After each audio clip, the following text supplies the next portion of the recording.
नमस्कार. मी भाऊ तोरसेकर. तुम्ही बघत आहात प्रतिपक्ष. मित्रांनो, राज ठाकरे यांनी अचानक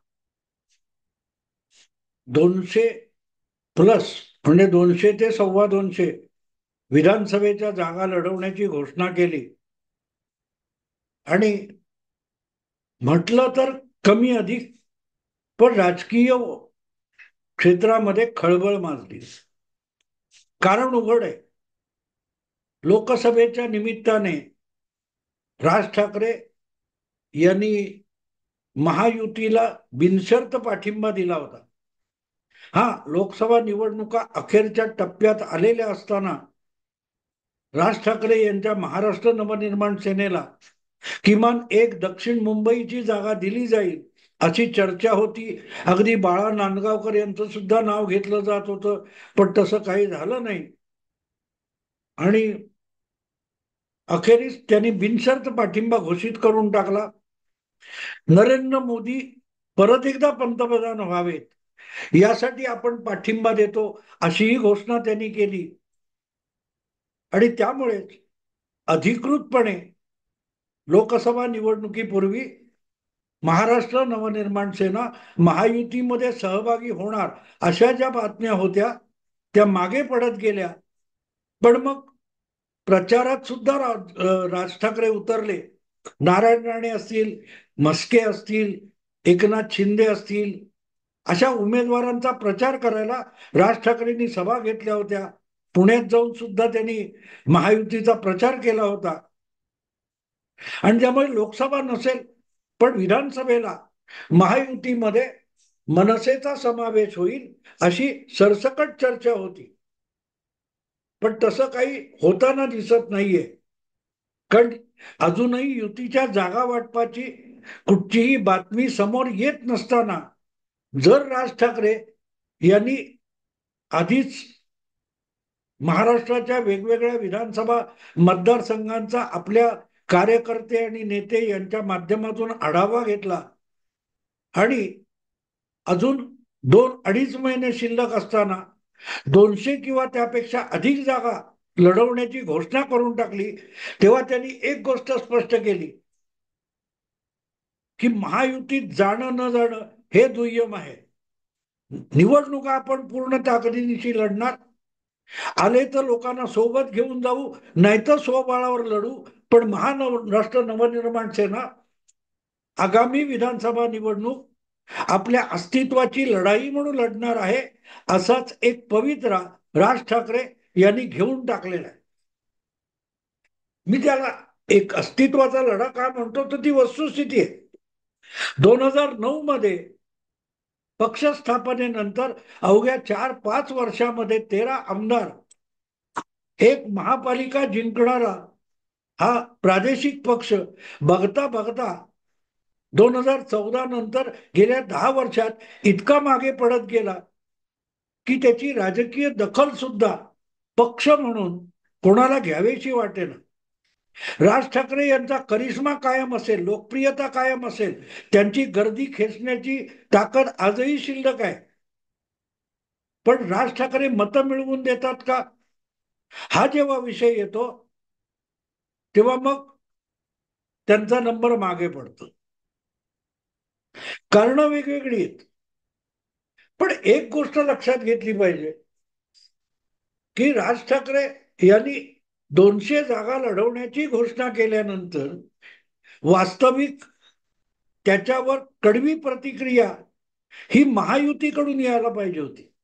कारण लोकसभा निवडणुकीपूर्वी किंवा गेलं वर्ष 1.5 वर्ष तरी राज ठाकरे आणि मनसे हे प्रत्यक्ष महायुतीत सहभागी नसले तरी भाजप सोबत आणि महायुती सोबत राहिलेले, किंबहुना महाविकास आघाडीच्या विरोधात राहिलेले आहेत, ही वस्तुस्थिती आहे.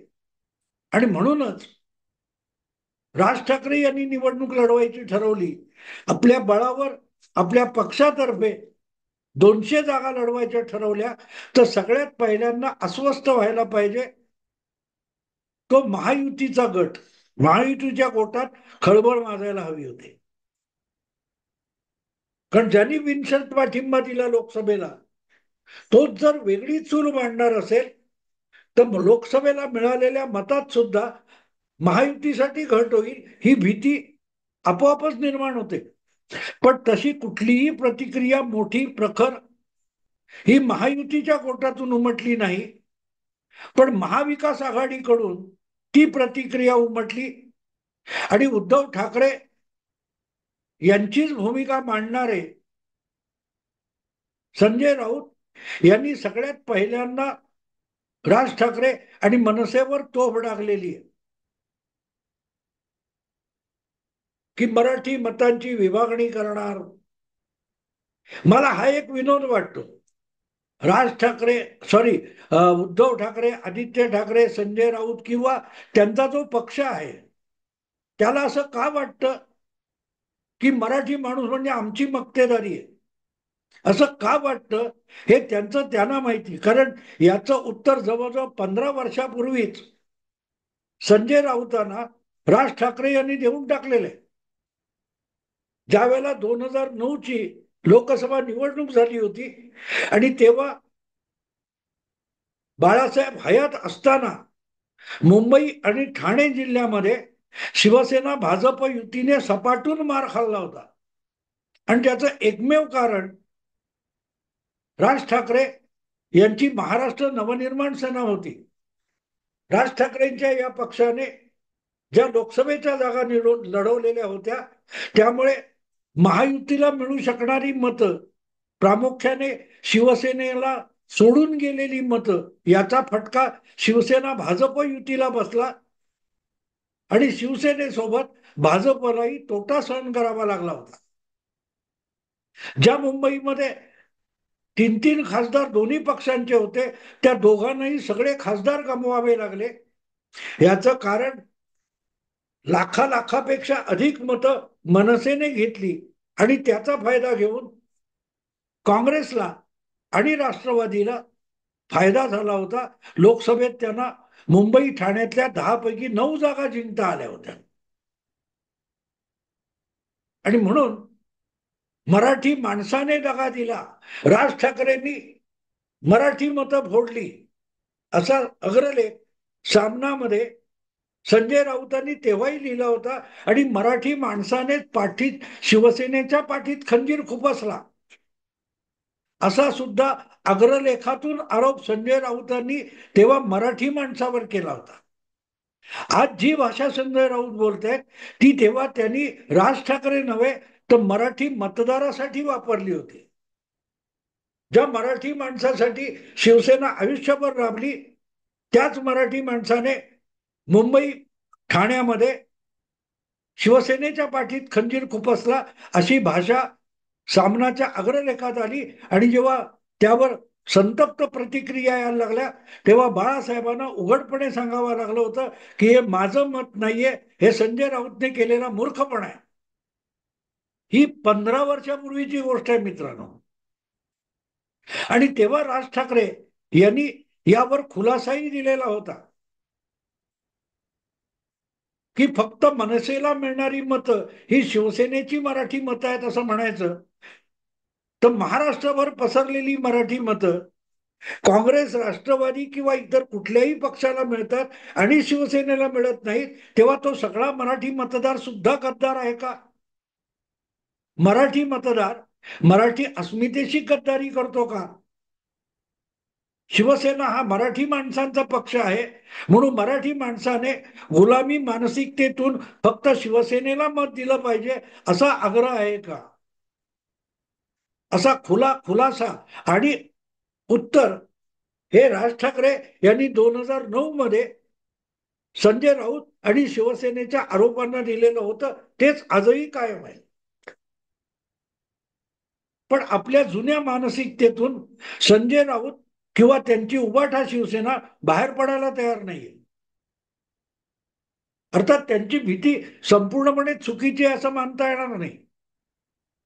कारण राज ठाकरे यांच्या नावात ठाकरे आहे आणि म्हणूनच जेव्हा जेव्हा राज ठाकरे उद्धव ठाकरे यांच्यासाठी आव्हान होतात तेव्हा तेव्हा संजय राऊत किंवा शिवसेनेला राज ठाकरे हे सुद्धा ठाकरे ते आठवतं. लोकसभा निवडणुकीपूर्वी काल परवाच्या राज ठाकरे दिल्लीला जाऊन आले, त्यांची आणि अमित शहा यांची भेट झाली. 2 ते 2.5 तास काहीतरी चर्चा झाली होती. त्यानंतर सुद्धा बघा, मतं पाहिजेत तर ठाकरे सोबत घ्यावा लागतो असा दावा सामनातून करण्यात आला होता. उद्धव ठाकरे आदित्य ठाकरेंनी केला होता. म्हणजे जेव्हा ठाकरे या नावाचा वारशाचा वाटा द्यायची वेळ येते, तेव्हा त्यांना राज ठाकरे हा ठाकरे कुटुंबातला, परिवारातला आणि घराण्यातला आहे याची आठवण नसते. पण जेव्हा आपल्या मतांचा तोटा होणार अशी शक्यता दिसते, तेव्हा त्यांना राज ठाकरे हा ठाकरे असल्याचं आठवतं. मला वाटतं काहीतरी 2, 2.5, 3 वर्षापूर्वीची गोष्ट आहे. ठाकरे ब्रँडवर सामनामध्ये संजय राऊतांनी अग्रलेख लिहिला होता. राज ठाकरे यांचा पक्ष वेगळा असला तरीही राज ठाकरे सुद्धा ठाकरे ठाकरे ब्रँडचाच एक भाग आहेत.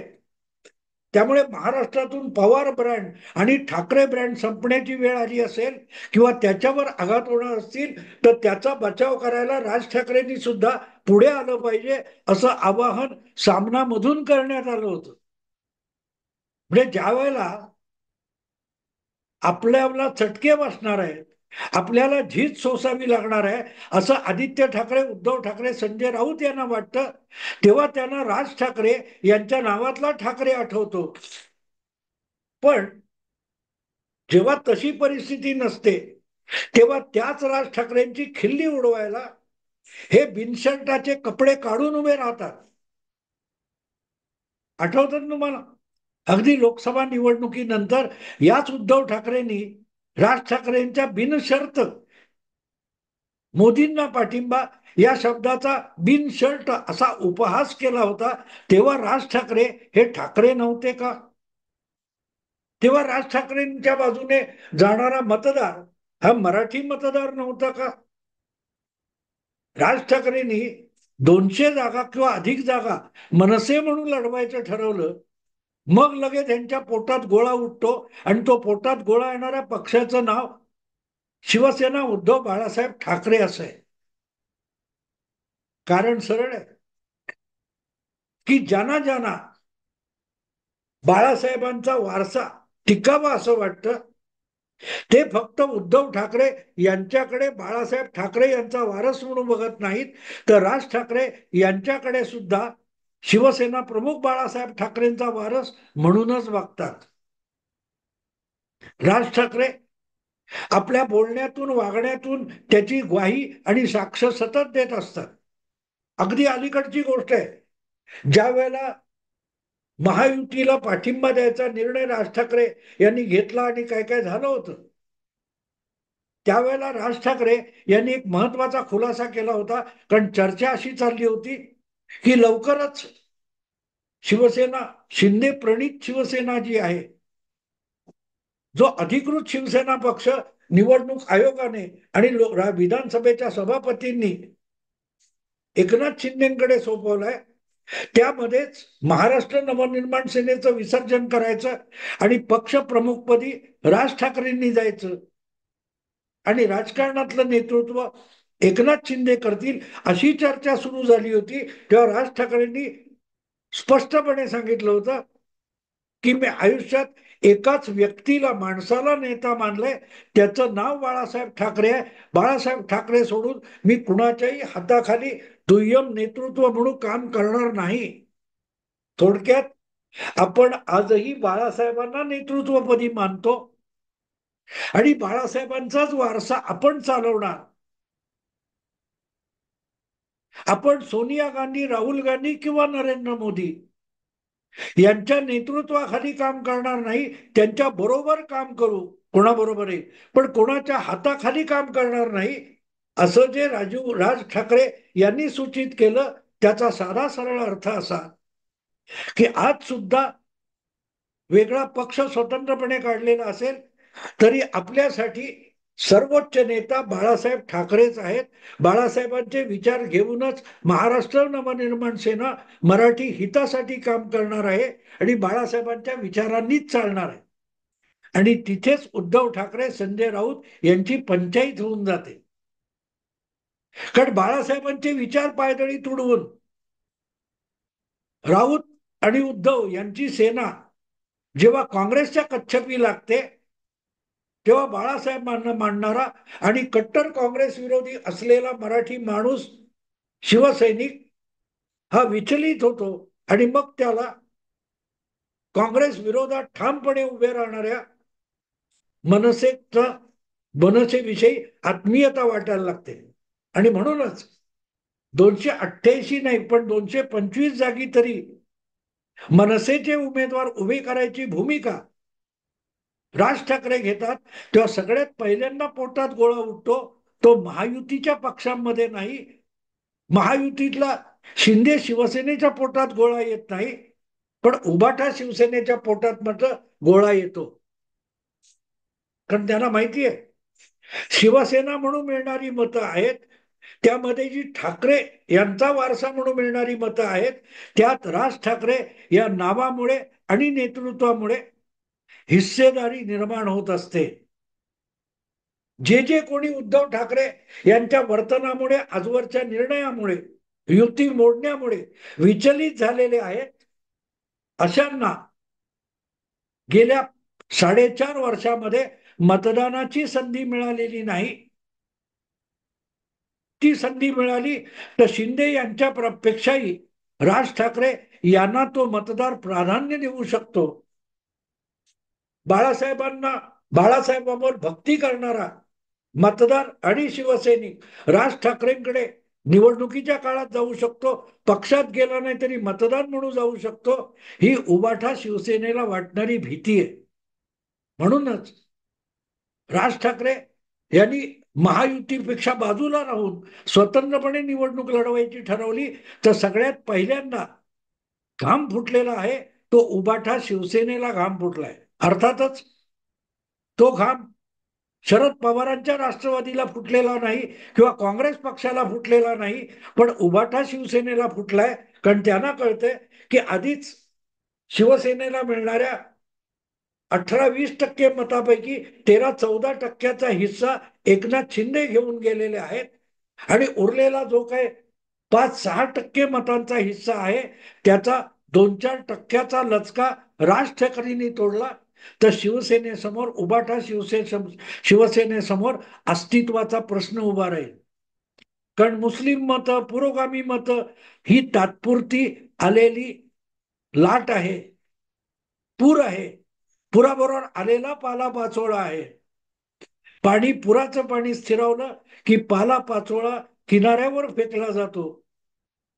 तसं आपण किनाऱ्यावर फेकले जाऊन या भीतीखाली विधानसभेला सामोरे जाणारे उबाटा शिवसेनेचे जे नेते आहेत,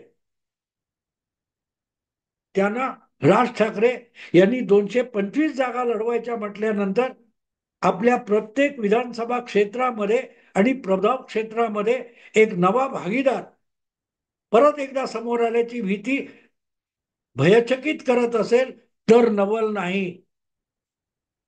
बघू मित्रांनो काय होतं. आता इथेच थांबतो. आवडलं लाईक करा, शेअर करा, सबस्क्राईब करा. नमस्कार.